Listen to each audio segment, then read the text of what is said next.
Une histoire de violence. Zéro tolérance, non à la violence, trop de souffrance. Confrontation de deux gangs rivaux dans une ruelle proche de l'industriel. On sort le couteau car cette nuit le sang coule à flot. L'affrontement engendra le deuil d'une famille. Une mère pleure le sort de son enfant car celui-ci est incarcéré pour 25 ans. Il portait le bandeau bleu avec fierté et l'autre portait le bandeau rouge sans regretter. Les deux ont vécu une vie sans pitié. Travail honnête, l'argent dans leur tête. Tous les jours la même pensée, c'est rendu comme une quête. Sans relâche, ils assemblent les morceaux du casse-tête. L'argent propre ou sale, ils se foutent d'où il vient. Ce qui fait leur bonheur, c'est que maintenant c'est le sien. Dans mon coin, il s'est fait rare, c'est rendu qu'on crève de faim. Sur le cornet, ils règnent comme Goliath le géant. Au fil des années, en grandissant, ils deviennent des vétérans.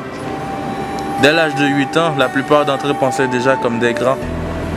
Dans leur street, c'est la loi du plus fort et celle du silence. Le plus triste dans tout ça, c'est qu'il y en a qui n'atteignent même pas l'âge de 25 ans. En 2008, c'est rendu fou. Ils disent encore que le suspect avait un joujou. Mais moi, je sais, dans son cercueil, elle lui a enfoncé le dernier clou. Je fais référence à l'histoire du petit Villanueva. Il ne méritait pas de perdre sa vie comme un clochard. Ils disent qu'ils sont là pour nous protéger et servir ces connards. Assis dans ta caisse, tu me regardes d'un regard dénigrant.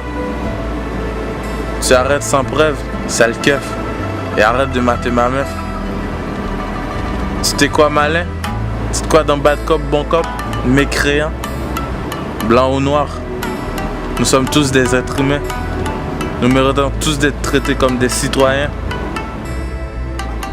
La plupart de mes frères vous traitent comme des chiens, mais moi je les enseigne à vous pardonner comme leurs prochains.